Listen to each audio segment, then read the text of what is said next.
All right, when you're ready. Well, Eugene, that was not the biggest group out there. You still reckon you got the numbers on the deck to get the job done tomorrow night? Yeah, that's the focus. All week's been the focus, just to whoever plays to get the job done. That's all the players can worry about. So, yeah, we'll go there positive and looking to get to the next round. Strange going into a game with 13, I think it is, fit players. Yeah, it is, but it gives other players opportunities.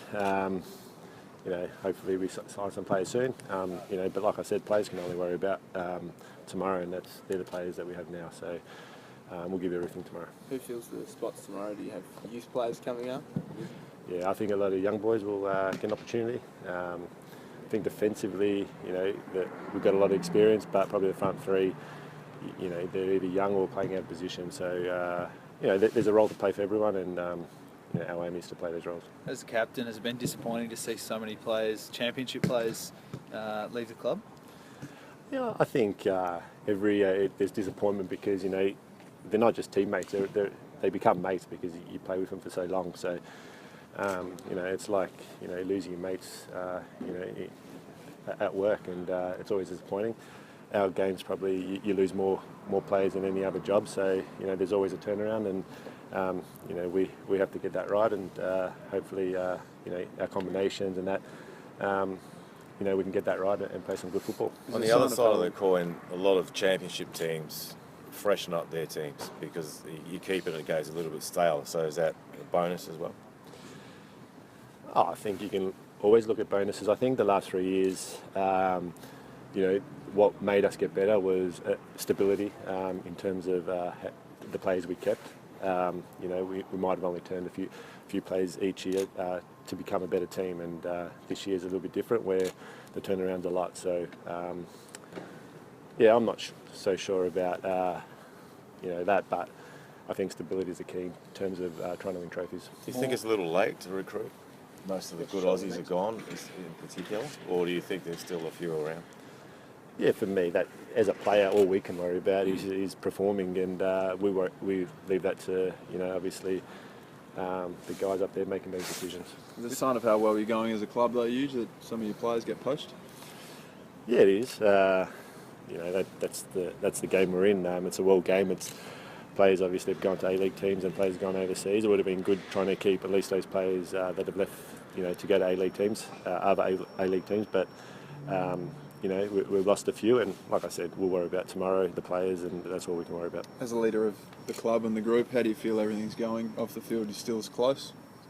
Yeah, well, it's a lot different. Obviously, like I said, the last 3 years, stability's been there now. A lot of new boys have come in, and it's kind of getting to know each other again, and a lot of young boys as well. So, over time, we'll build a bond. Is that hard for you? Like you said, the last 3 years you've been close, you've won a championship, and now all of a sudden you've almost got a reset in the later stage of your career. Is that what you're interested in? It's more about winning trophies, isn't it? Yeah, it doesn't mean we can't win trophies. Obviously, the club's got to sign some players, and there's no means that we can't win any trophies if the right players are signed. So, our aim is no different. It's not about rebuilding, I don't think. I think it's, to get what we got last year and go back to back. Who scores the goals tomorrow night? I think Bow suggested this morning you might have to throw Dill up there. Yeah, there's going to be a lot of young boys up there, so us experienced boys will try to help out as much as we can. We've always said that we defend from the front and attack from the back, so if we play our way, play out from the back, and I hope that makes it easy for the front three. You climbed the summit last year, both the trophy and the plate for you. What's left on the bucket list now?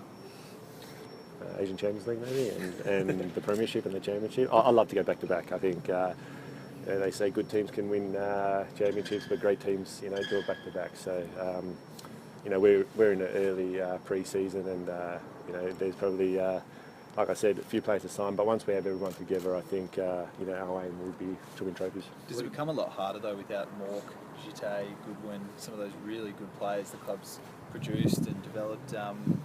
Just how much harder is it though, back to back now?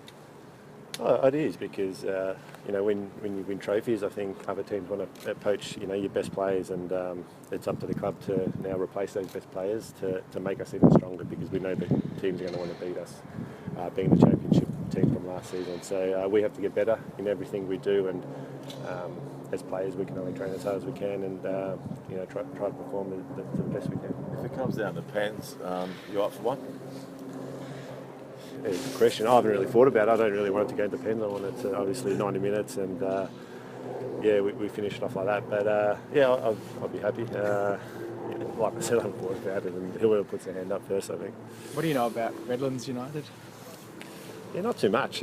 We haven't seen any video yet. I think we go over there today. We'll do a video on them probably tonight and see how they play and kind of go from there. But last season we worried about ourselves a lot, and I think this season will be no different. You get a player and you develop him, say like someone like Stefan Mork or Craig Goodwin, and they go overseas for a bit of cash. Would it be disappointing then if that cash isn't used to buy someone equally as talented as these guys? Yeah, for sure. I think like you said, there's a lot of cash there for the club to sign some players. So hopefully, we can get some real quality players, and that's the nature of our game. Young players want to go overseas because that's where they want to test themselves. The club benefits; they get a bit of a financial windfall there. So everyone wins kind of in the end. Us players left over. Hopefully, these right players are signed, and we can be successful again. Would you want to see United go after a big fish? Someone like, Tim Cahill's been signed, but someone of that calibre come to Adelaide? Oh, obviously you want the best players. You want to compete for trophies, so you do want the best players. But that's not for me to. That's for the club to decide and the coaches to decide. Do you want the FFA to help you find the best player?